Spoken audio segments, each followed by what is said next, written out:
Good evening, everybody. Welcome to another edition of Scotland at 7. And on this evening's programme, we will be looking at the launch of a new 100 social security jobs in Glasgow. And we'll be showing interviews with Brian Scott and Shirley-Ann Somerville.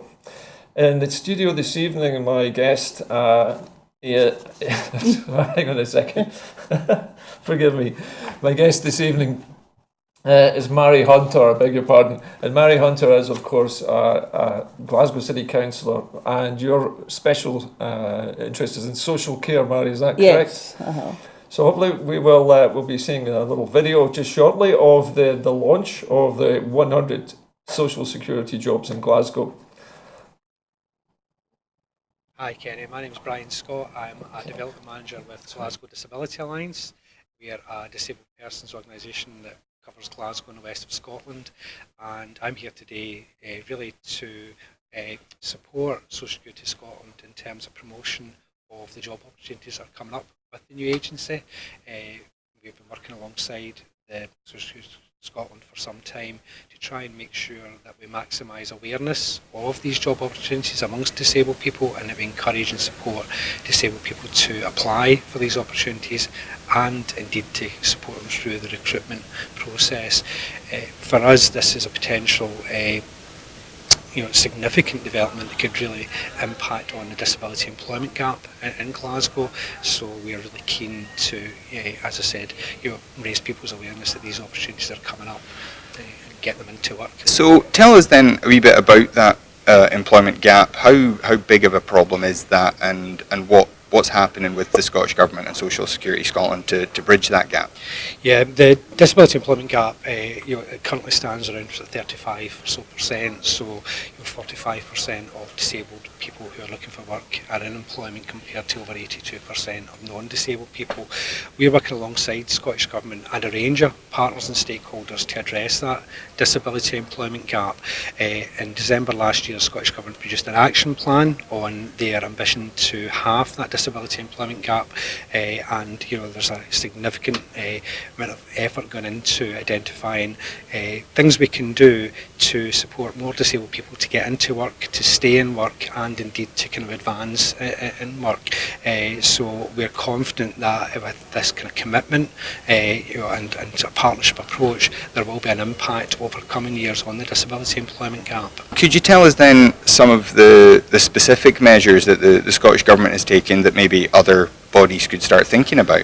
Sure. I think one of the most significant things is that the Scottish Government themselves have committed to becoming an exemplar and model of good practice in terms of recruiting and supporting disabled people, and I think that's really important, because if they get it right and they can show leadership in terms of how they recruit disabled people and how they support them in the workplace, and particularly how they provide adjustments and support for disabled people in the workplace, that's such a huge model of good practice for other people to then be influenced by and to follow. So I'm thinking particularly across the public sector, if they can see the Scottish Government's action plan to improve their own recruitment of disabled people work and make a difference, it gives them a model to follow. But there's a whole range of different activities around things like, for example, raising awareness of access to work and encouraging people to negotiate appropriate access to work support, right through to working with young people at transition and improving their prospects of getting into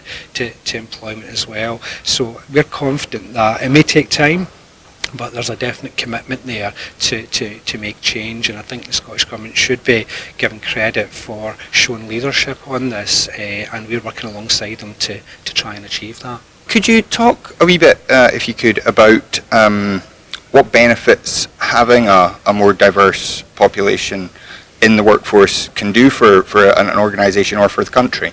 Sure. I mean, there's quite well established evidence now of the benefits of having a diverse workforce, and there are particular benefits to employers and to the economy of having more disabled people in work.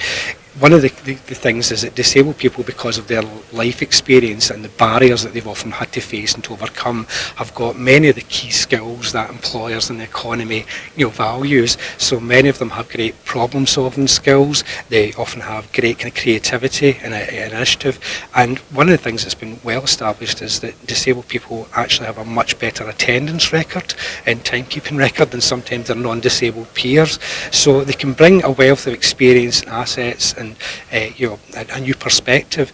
And I think as well it's good for employers and the economy to show that diversity in their workforce. It's something that customers and services respond to as well. Speaking of getting people out of, or rather into the workforce, what do you think the Social Security Scotland can achieve to help disabled people in Scotland, both out of work and in work?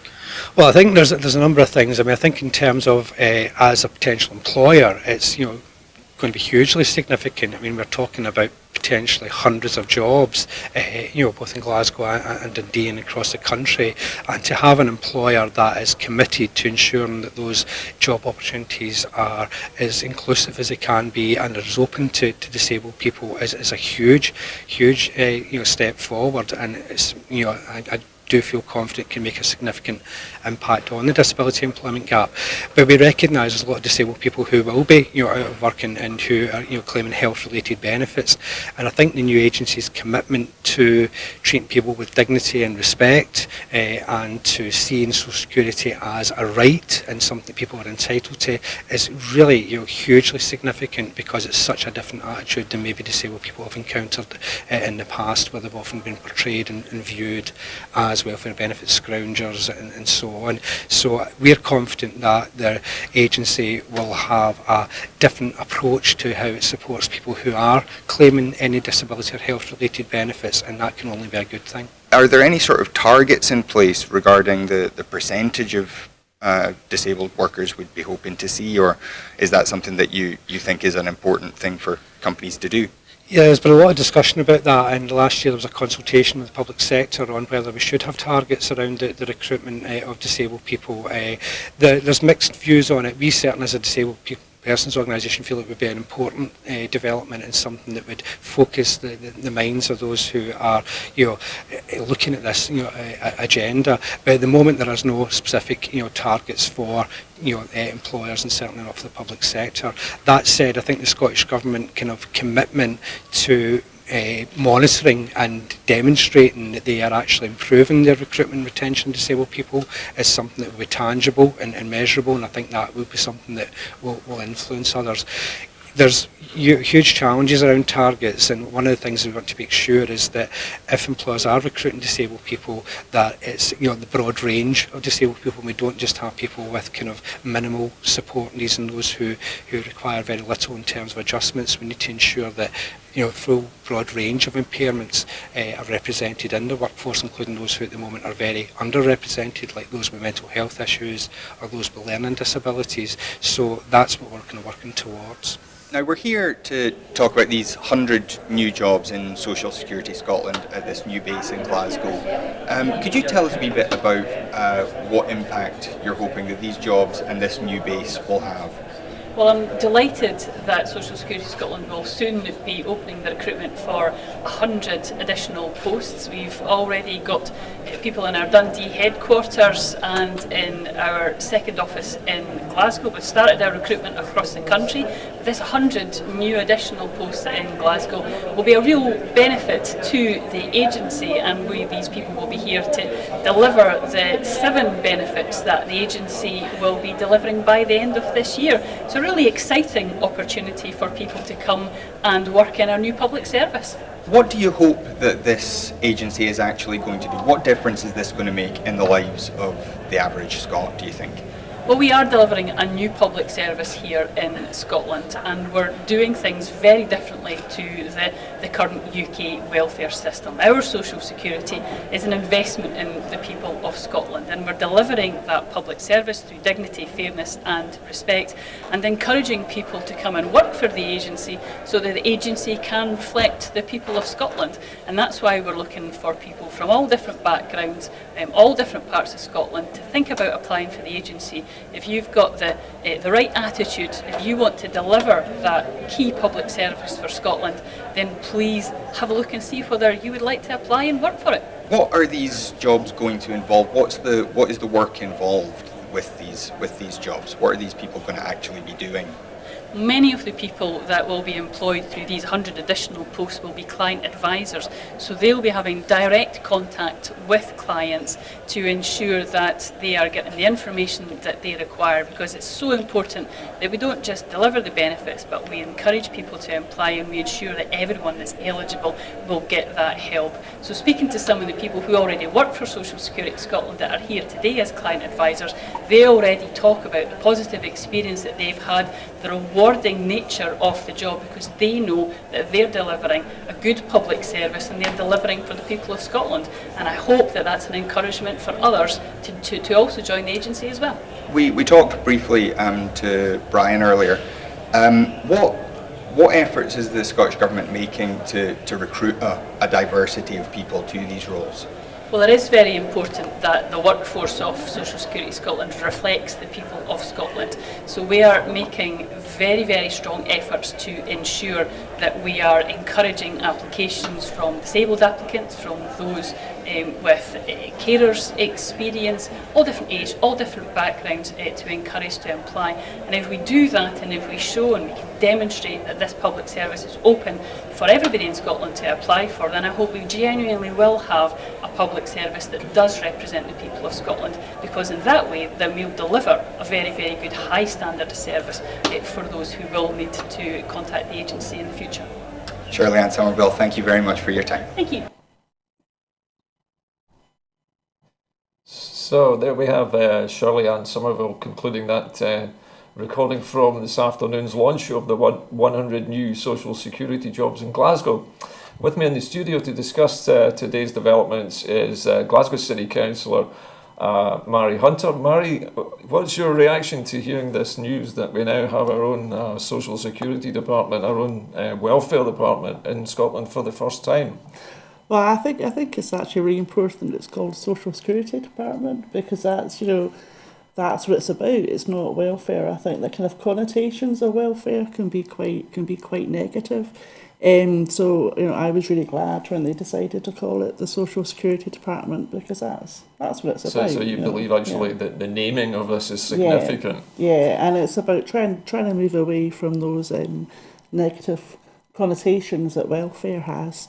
And I think, because I was really, really pleased to hear Shirley-Anne talking about, trying to recruit a diverse workforce, trying to recruit people with experience.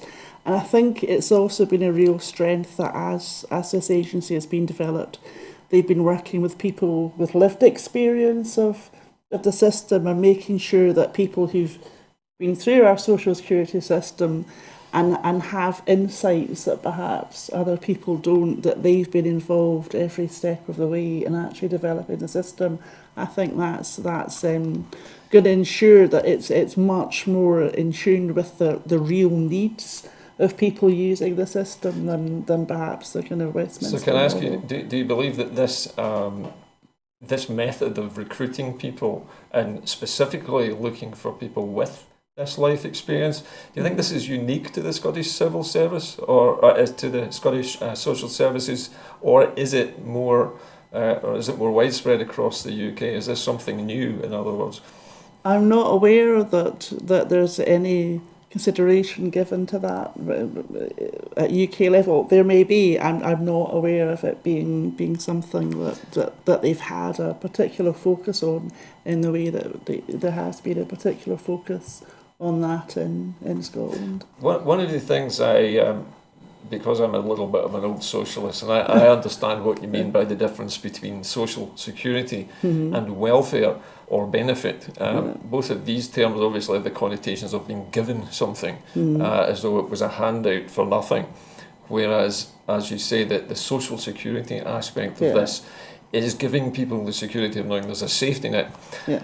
But I always felt that the ideal way to design a system like this would be to staff it entirely with people who know how it feels to be in a situation where you need that social security safety net. And this, to me at least, seems to be the first serious attempt at that. Yeah. And this is why I was asking you if you'd ever heard of this before, because I certainly hadn't until today. Now, I know that you have a special interest in, or special concern at the Council with social services. How does that dovetail with this new social security agency? Will they be working together? Is there some kind of joined up thinking to be done here? Not necessarily in a formal sense, because part of the issue with this is that some aspects of social security have been devolved and some haven't. I mean, I'm slightly worried that people are going to think that everything's been devolved, because it hasn't been. You still have, the vast majority of it is reserved and comes under Westminster. So does that mean jurisdiction. Universal credit or universal benefits wouldn't be devolved? So no. We're talking primarily then about people with disability. And needs. carers, which I think is quite important. So certainly the kind of policies which councils develop and implement will be dovetailing with the policies. So being would Glasgow developed. City Council be hoping to do more work to support carers who are Yes, looking I mean, after yes. loved ones at There's a home? lot of focus on carers just now. There's been a Carers Act as well, has gone through the Scottish Parliament.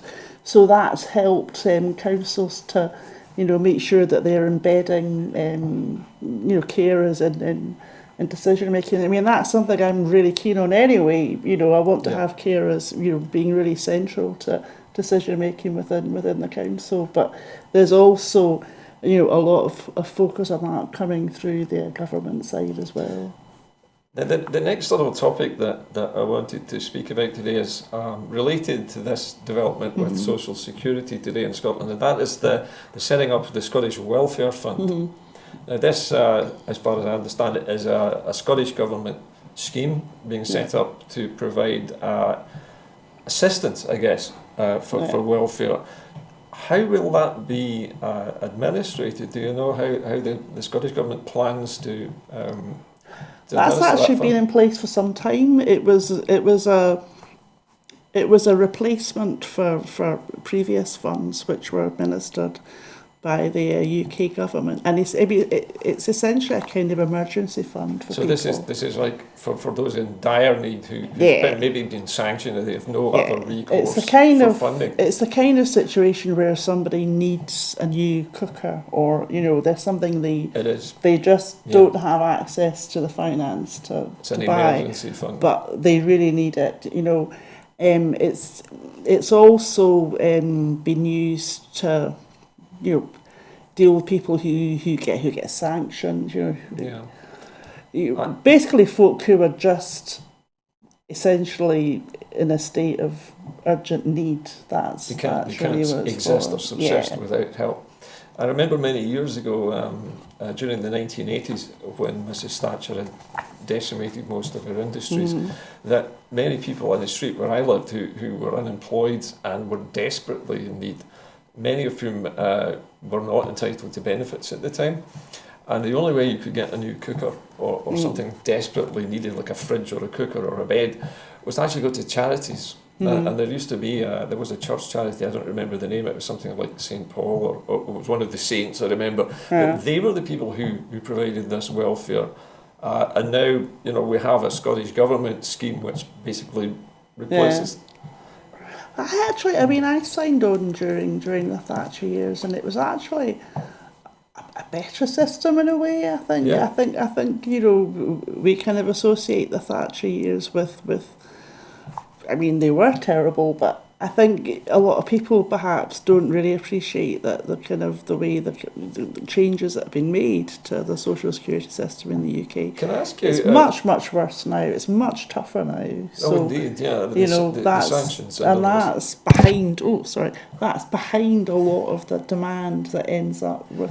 Can I ask you? Do you think that the Scottish Welfare Fund, as it's currently running, is it sufficient for your needs in Glasgow City Council? Do we need more money for these funds? It's fully subscribed in Glasgow, indeed it's oversubscribed. So I would certainly be looking, but I wouldn't long term be looking for that, because really the kind of level of demand for the Scottish Welfare Fund is a sign of the fact that social security system as a whole is not working. So I wouldn't be looking at that long term. But yes, certainly there's an urgent need for it right now.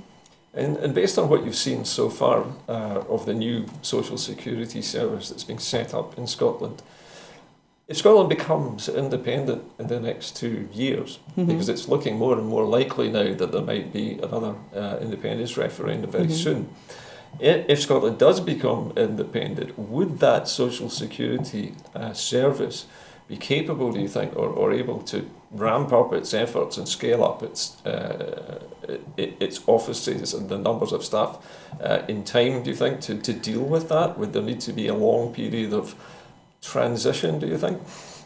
There will certainly need to be a period of transition, but I think the lessons that have been learned in setting up the Scottish Social Security Agency will be put to good use in terms of the rest of the system. I mean, I think a lot of the infrastructure is already in place in Scotland, but you would inherit the system as it is.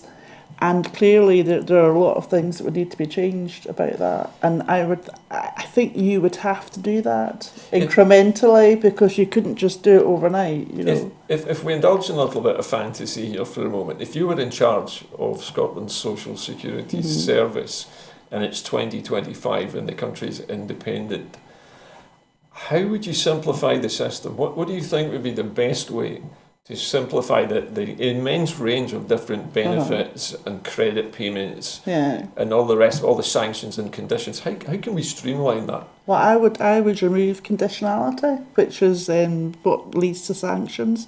There's actually no evidence that having a system of sanctions... Is this where people have to jump through hoops in order just to get... Or it's where, if they miss an appointment through no fault of their own, they can then be sanctioned and lose their benefits. So I would remove that aspect of the system entirely. And in fact, universal credit was, the thinking behind it wasn't completely wrong, because that was partly about trying to, simplifying things and trying to move away from those lots of different benefits and how they interacted with each other. The implementation of it couldn't be worse, and that's because they just have no respect for the people that they're serving. Saying to people, do you think there's ever an excuse for sanctioning a disabled person who's in dire need of benefits? Do you think there's any condition where that should happen? Disabled or not, I mean, you could be just ill, or you could be unable to work for some other reason. You're caring for somebody. Because every time I look at this situation, every time I hear another story, people are already on the brink of destitution when they're needing this benefit. And I can think myself personally of no situation where somebody should be sanctioned for missing a bus, or arriving 5 minutes late for an interview. No.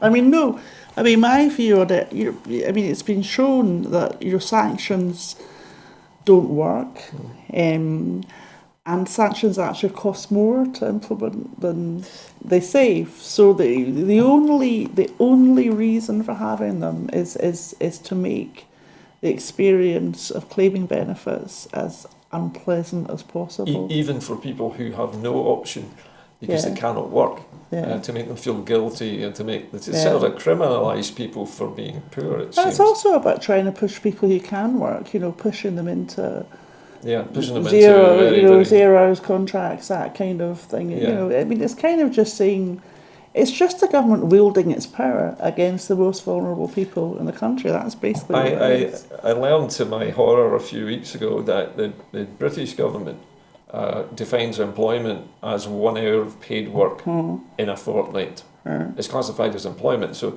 if you only work 1 hour, they would withdraw all of your credit, your universal credit, and so you would be off the register and off the statistics. You would still get. Most people who get benefits are in work. No, they're all in work. So there's that level where benefits acts as a top up to low wages. Do you think that subsidising low wages in this way is really just massaging the figures on employment? They claim that we have the highest rates of employment virtually in history at the moment. But 1 hour of work a fortnight is not a full-time job. It's, No. you know, anybody in the right mind can tell that. You have to wonder actually just what the real statistics are when we take out all of this nonsensical rubbish about, you know, how many hours we work per week. And I know many people are working 3 jobs in order just to make enough money to pay their bills, never mind supporting a family. So I would have hoped, you know, that the Scottish Welfare Fund, as it is at the moment, could maybe even be expanded and more money put into it. I know that it will probably, the need for it will grow with the amount of money that's in it, because that's always what happens.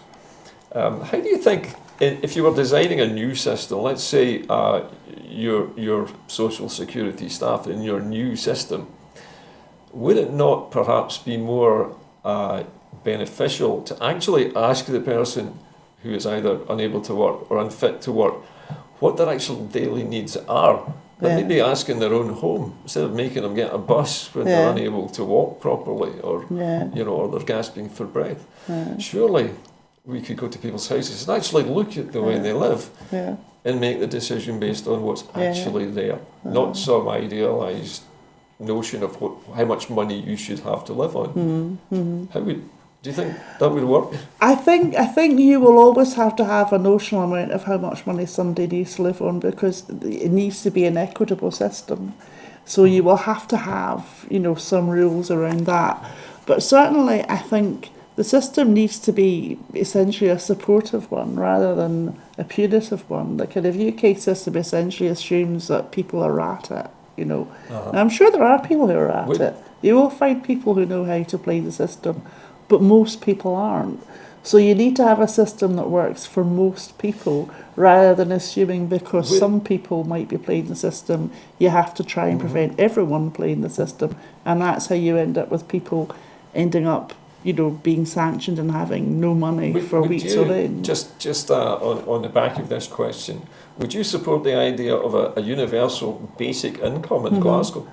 I think that's an idea which a lot of people are looking at, and it seems very attractive, but it's the kind of thing that the devil's going to be in the detail. Well, perhaps you know, a pilot scheme might be proposed at the City Council to take perhaps one area of Glasgow that maybe needs something to be done.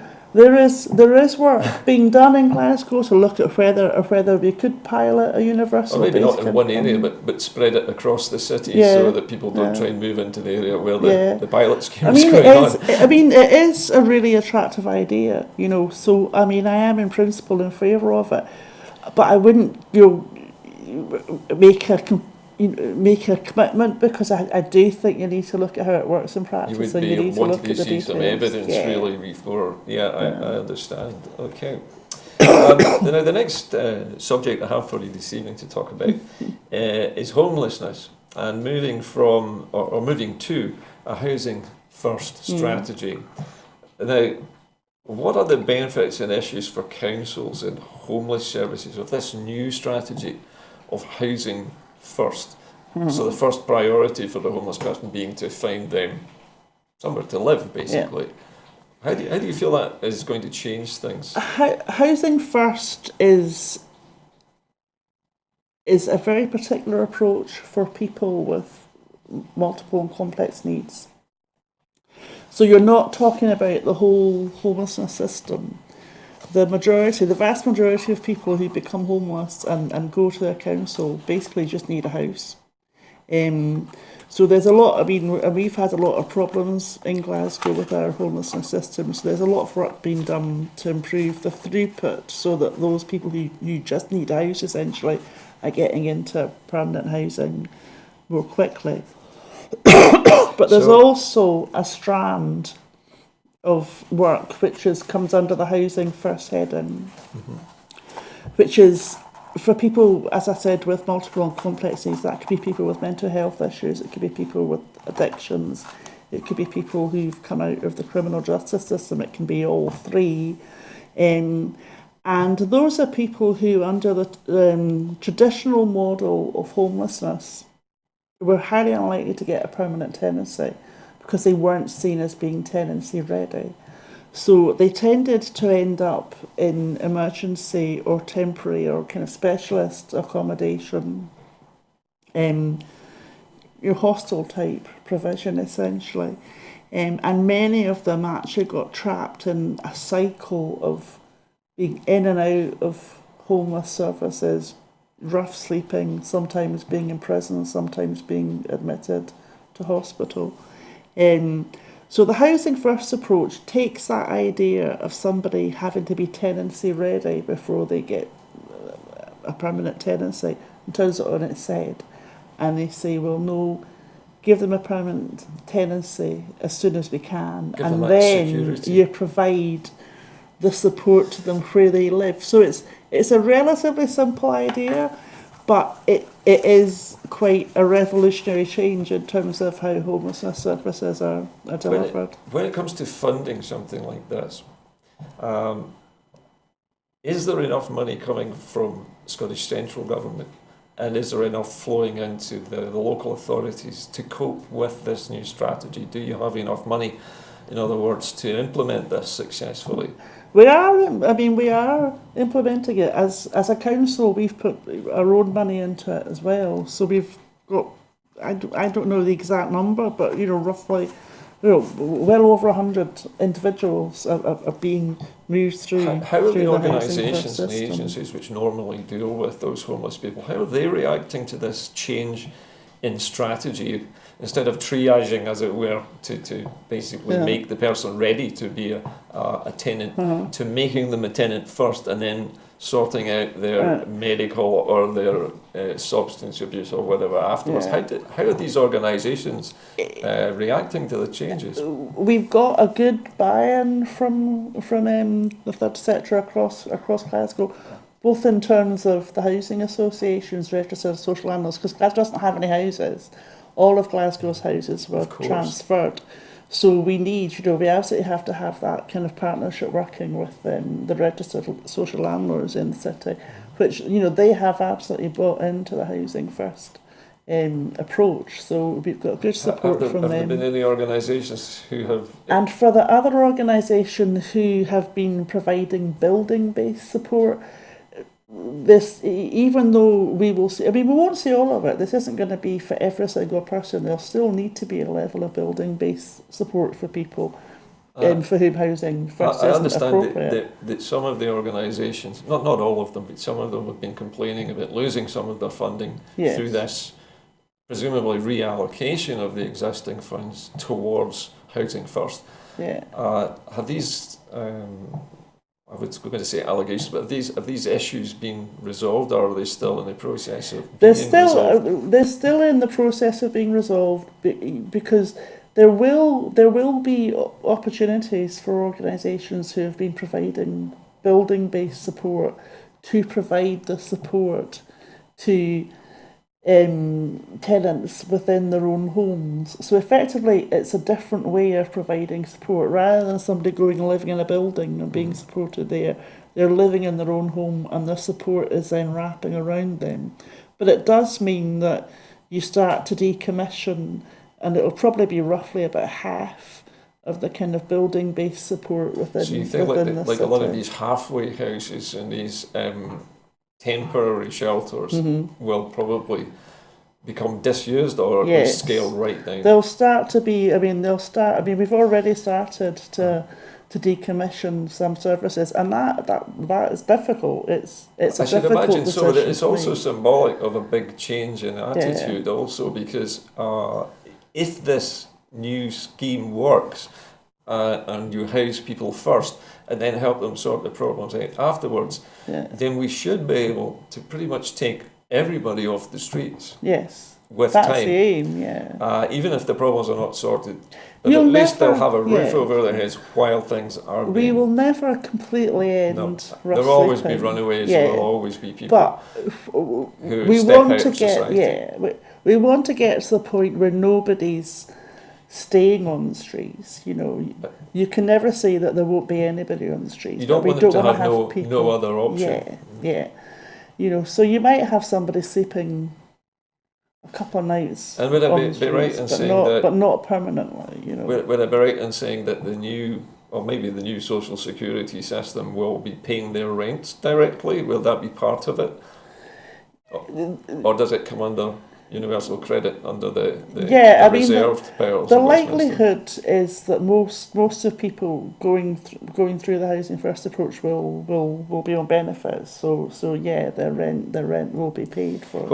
What I'm trying to find out is, will their rent be paid directly for them, or will they have to take the benefits and then pay their own rent? How will it work? No. In all likelihood, it will be paid direct to the. So we'll be landlord, joined up yeah. with the agency. Okay. Now we're moving along away from Glasgow and to Edinburgh and Brexit and Boris Johnson this week visiting our First Minister. Yes. And one of the things that I noticed, particularly from watching social media the last couple of days, but particularly today, is this business of flags. It always seems to come up somewhere or other, flags, right? This symbols of nationhood. And the fact that, first of all, Nicola was very perfunctory in waving Boris in. It was almost as if she wanted to swat his arm down and say, I'll escort you in. Yeah. And then there was the posed photograph, obviously for the press, inside Bute House in the drawing room. And there were no flags. Yeah. In every other foreign, in inverted commas, dignitary or leader has had their national flag displayed beside the fireplace alongside the saltire until now. Do you think there's a significance to this? Is Nicola trying to say something, or is he just trying to confound Ruth Davidson and say that Nicola would welcome Boris with a blaze of saltires? Yeah, I mean, quite possibly, should say, just let's not have any flags at all so people can't fight about it. There's nothing there to argue about. Basically, you get the no frills meeting with Nicola. Now, they're also the whole idea of Boris Johnson coming to Scotland was shrouded in secrecy initially, until it was discovered that his touchdown point would be Faslane. Yeah. Now, I don't know about you, when I thought about this later on today, and I was thinking about why it was done that way around, I think this is a little reminder to Scotland that England, technically speaking, has its finger on the firing button of these missiles, and they're located in our loch, not 20 miles from here, 25 miles from here, sorry. And Boris goes there first, not to meet the Scots, but to meet the crew of a nuclear submarine and to be guided through it. And then he takes a helicopter directly from his largest, most powerful military base straight over to Edinburgh. That doesn't meet a single person along the way, apparently. Has no interest in meeting anybody from Scotland whatsoever. I mean, he gets to Bute House, there's a 50-metre cordon thrown around the front door. So Scotland's equivalent of Downing Street is packed with protesters who actually were very polite considering the provocation. And Boris goes up the steps to booing. But actually, I didn't see a lot of bad behaviour. I thought if the Scottish protesters were extremely dignified, booing him was polite by Scottish standards, I thought. How do you think his visit has gone down here? Do you have an opinion on that? I think it's been a complete disaster. A disaster for him? What was trailed was that he was going to go to Glasgow, and of course everyone thought. I thought that's kind of a weird decision, But a lot of Tories were quite excited by it and thinking, he's taking the fight right to Glasgow. Because he didn't go to Glasgow. He went straight to Faslane. He didn't speak to anybody. Actually, I have to correct my earlier statement. He didn't go directly from Faslane to Bute House. He went via Holyrood to visit Ruth Davidson first. Again, it gives you some idea of his priorities, I think. But and I think when he was on, when he was being interviewed on the submarine at Faslane, actually one of the journalists printed out a transcript of his interview, and he had no idea what he was talking about. So I think there's been an independence referendum. I think only there's one. been one, and you're like, no, Boris, it hasn't happened yet. It's happening next year. So he clearly is just repeating. He's clearly got a sheet of A4. Say this, Boris. and he's saying it, and he's saying it He is in a completely unconvincing he way. is legendary for turning up late, rushing on stage with a script that someone else has written Yeah. for him, and not knowing even where he Yeah. is most of the time. My reaction to seeing Boris inside the nuclear submarine Yeah. was, don't touch anything, Boris. Especially because he had a jacket with Prime Minister written on it. Yes, so. in case he forgot who he Yeah, was. Yes, exactly. either that or the real Prime Minister missing a jacket. Anyway, moving along, I wanted also to talk to you about the Brexit risk to farmers. Mm-hmm. Now, it's been trailed a lot in the news media by many different groups about the potential damage to farming in Scotland from a no-deal Brexit. And here we have a little piece of paper here, which I think outlines the. This is the £160 million that the farmers were due to get, and are now not getting this. And apparently Boris is in Wales today talking about, of all things, about farming to the Welsh. Yeah. That would be like taking coal to Newcastle. Yeah. But according to, I was just looking at the SNP's Food and Rural Affairs spokesperson, Deirdre Brock, MP. She says Boris Johnson is in total denial about the devastating impact that his extreme Brexit plans will have on farmers and producers across Scotland and the UK, leaving many struggling to survive. Is it as bad as that, do you think? Will farmers be going out of business as a result of this? I think almost certainly. And, they're not going to be the only ones going out of business. Farming has always been a very unstable and precarious method of making a living, as any farmer will tell you. They're at the whim of the weather, diseases, all kinds of things that can knock them back. But for the government to actually take money away, I mean it's quite. The European Union has also indicated that if we leave the EU and are trading from outside, then there would be a tariff of 40% on farm produce. Yeah. And this is a regular thing that they place on all imports. That, I think, would possibly make it impossible for Scottish producers to import into Europe, and because they price themselves out the market. Mm-hmm. Even with the kind of premium products, like we have the best shellfish, we have the best farmed salmon. Beef and all that kind of Yeah, stuff. we have Aberdeen Angus beef, we have all kinds of, we even have venison. Scotch lamb. And lamb. All of these things are farmed. We'll eat better. I mean, that's the upside. We'll eat But better. there is a silver lining to this You know. cloud. But only if we support our own farmers, I know. obviously. We're going to have a Buy Scottish campaign if this goes ahead. No, I mean it's absolute nonsense. Government is responsible for providing that funding. You They mentioned need lamb a funding, moment ago, and we hear again from Deirdre Brock, and she says that any form of Brexit would be damaging, but a no-deal exit will create huge barriers to trade, making produce uncompetitive, leading to the appalling situation where millions of unsold lambs and other livestock will have to be slaughtered and burned. We haven't seen that level of slaughtering and burning since the mad cow disease outbreak, where millions of animals were destroyed, and there were funeral pyres that burned for weeks. I think there will be riots if that happens. Do you I mean, believe?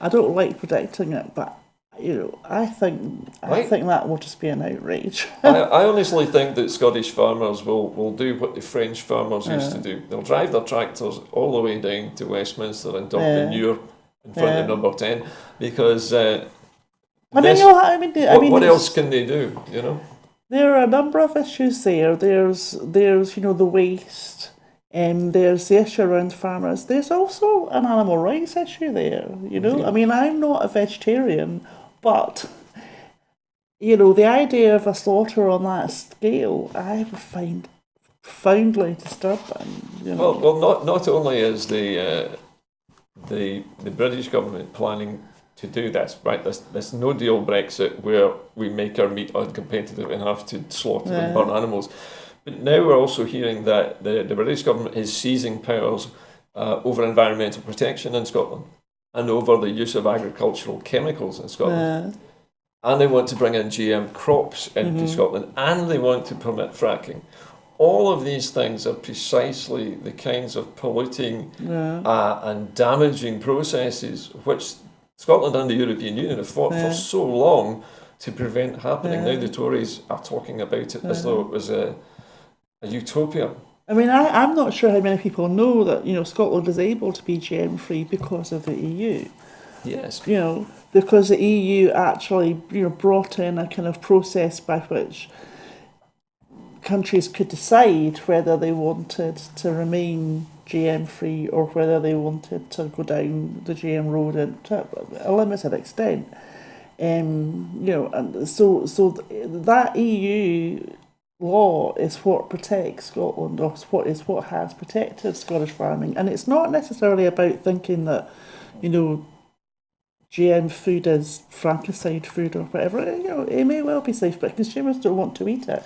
And, you know, food and drink has been one of the big success stories in Scotland over the past 10 years, you know, and it's an industry which has grown and grown and grown and become more and more successful. And it really does stand at a cliff edge at this point in time. If we look at the agricultural industry in Scotland, in a wider context, not only of Brexit, but of future trading arrangements with, for example, the United States, you can see that the Conservative Party is deliberately going to lower standards in order to make GM crops a part of our daily farming routine, because the GM crops have been developed by Monsanto in America, who hold the patents on these genetically modified seed stocks. And it means that once you plant a genetically modified seed, you then have to continue replanting it because you cannot reproduce from that seed another plant. So Monsanto basically stitches up the market in seeds. So nobody can ever buy seeds from anyone else, an American firm. Plus you have this business of lowering the food standards to the same level as the United States. So we get in beef, which has maybe got a lot of hormones still in it, from having been pumped up with hormones to artificially enlarge the animals. And obviously the famous chlorinated chicken. Now, actually chlorinating a chicken is just an admission that your farming is filthy and that the processes of slaughtering animals are not hygienic. It's diametrically opposed to the direction of travel in farming in Scotland, which is very much towards, you know, you would have to actually go out and search for eggs which weren't free range now. Indeed, you know, I go into my local co-op and I'm looking at the eggs. They're all free range basically, you know, and you know, higher welfare chicken, all of that kind of stuff, and that's driven by. It's not simply driven by, you know, EU regulations. It's also driven by consumer demand. Indeed. So we're going not only in a direction which is going to result in poorer standards, but we're actually going against what the public wants. You know, the public has shown actually repeatedly that they want more environmentally benign methods of farming, much more back to using natural fertilizers, using the byproducts from the animals to fertilise the fields, and that has gone on for centuries anyway. I think the Tories kind of imagine this is all about Brussels bureaucrats. It's not. It's also about the demands of consumers and what people actually want to eat and feed their children. And it is becoming more and more obvious now, though, that everything that the Conservative Party is planning to do is strategically aimed at cozying up to the United States for a trade deal. Nothing else seems to matter, and all other arguments are swept aside, including the one for free-range eggs and free-range chickens, as you say, and organic produce, which has gained popularity massively. There are large organic sections in every supermarket now where only natural methods are used, and actually the produce is better. People say they can taste the difference. Okay, well, let's leave the issue of farming for the moment and get back to the running order again. Okay, so we are actually now aware, just late today, that the the UK pound has hit a 2-year low. It's now ducked down to just above $1.20 in the money markets. And I heard people mentioning today that the money bureaus in airports are now giving almost parity with the dollar on the pound. And they're giving something like, I think it was almost €1 per pound just now. And it seems to me that, again, this is part of a larger plan to bring the level of the pound down to that of the dollar to ease trade. Because if the UK pound is worth exactly $1, they could actually merge the two currencies and call it, the dollar pound. And the dollar pound could be used anywhere in the world. And I'm certain that this is something that has not gone past them. So we get to say to them, what currency will you use? And this is, well, again, this comes back to currency, and another reason why Scots need to think twice before listening to Boris Johnson about this. If the currency drops much further, how do you think that is going to affect people's social security? They're not going to be able to buy so much. Their pensions are going to drop. The value of the pound in their pocket, as Harold Wilson And what's likely it. to happen is that as the value of the pound in your pocket drops, the price for everything drops is going to go up. So it's just perfect storm. People forget also that even foods that are made here in the United Kingdom or in Scotland will often have additives which have been imported from Europe.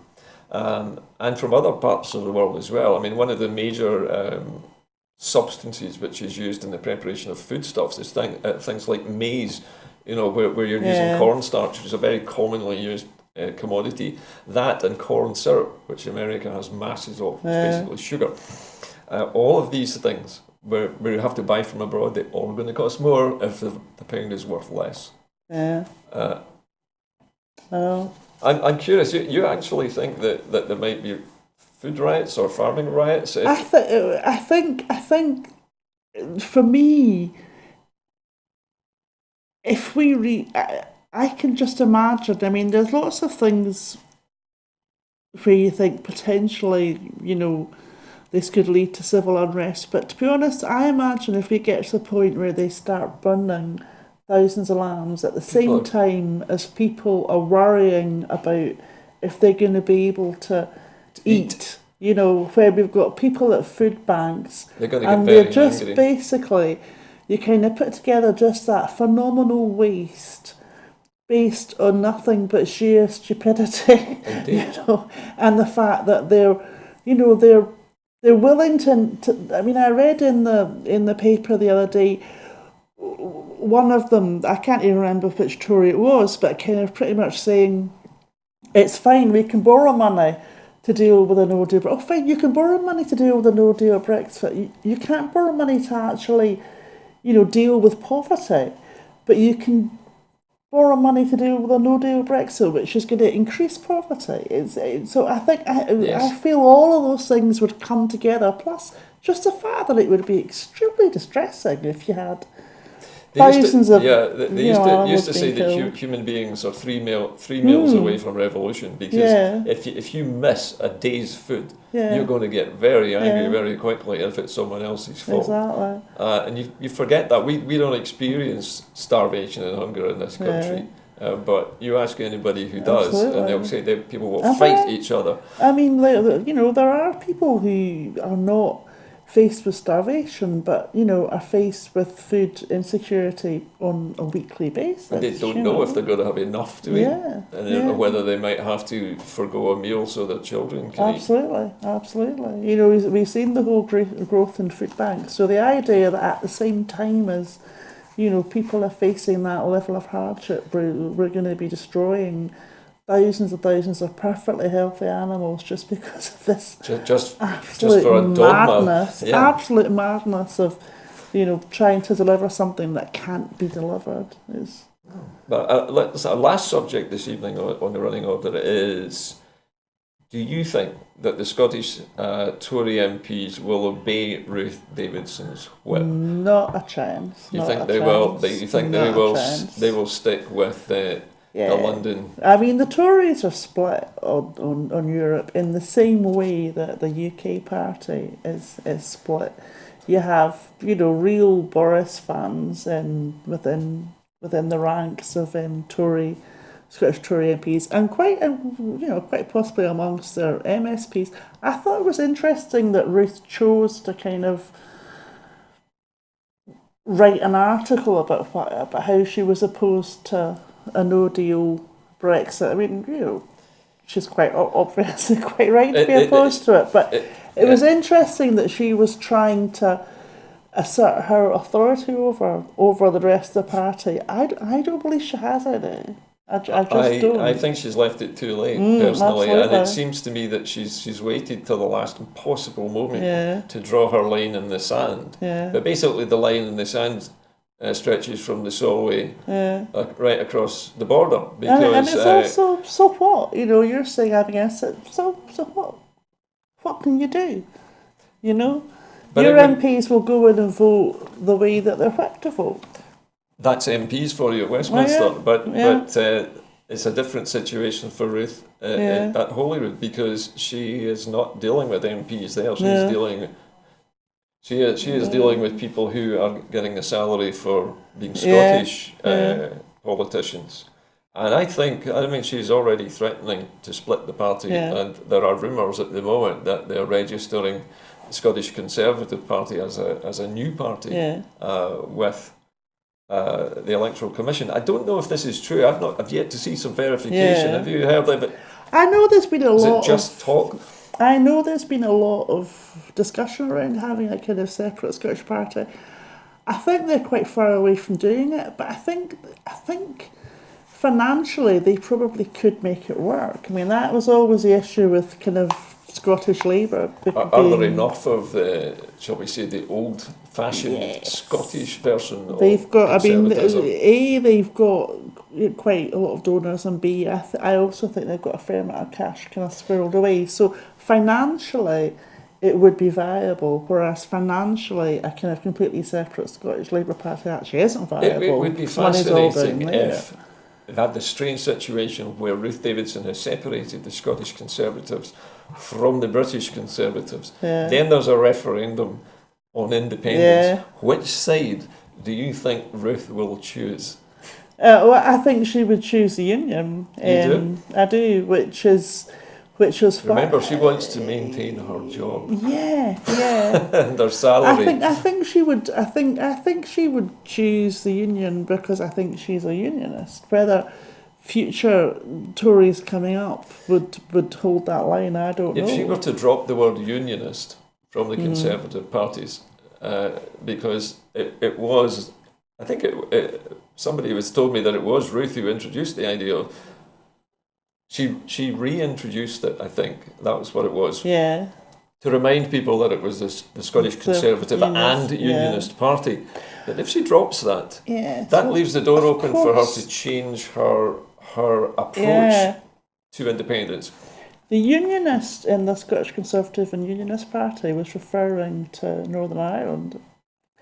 I didn't know that until I read it in a book fairly recently. So they certainly don't emphasise that in Scotland. So I think it's more that she's kind of tipped it towards unionism in a Scottish context, but initially it was with reference to Ireland. And of course that's another aspect of this, that quite clearly Boris Johnson and his government are willing to kind of sacrifice Northern Ireland in order to make Brexit happen. They're not going to bend over backwards to try and keep Northern Ireland part of the Union. But it's also... And for me, that's actually going to be the kind of question for Scottish Conservatives, because it's not...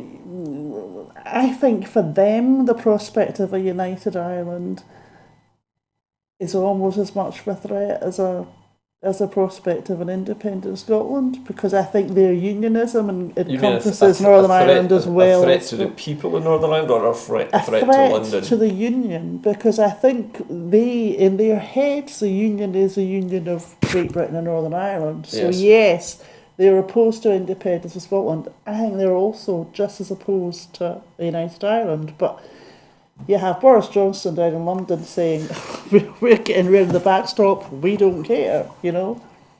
Well, I think we have almost run out of time this Yes. evening. But I'd like to thank you, Mary, for being our guest this evening. It's been fascinating talking to you about all of these subjects. I hope you come back on the show again soon. Anyway, it's been my pleasure. Thank you again. And I hope to see you again Thank you soon for in the inviting studio. me. From us tonight here at Broadcasting Scotland, that's it. I'll be back again on Thursday night next week. It's my wedding anniversary this Thursday, so unfortunately I can't do the show. My wife would kill me. I might be here tomorrow if I can persuade my other half that it's worth me being absent for another evening. But anyway, I will definitely see you next Thursday, and maybe tomorrow. Anyway, from us here at the studio and all the team at Scotland at 7, very good night to you.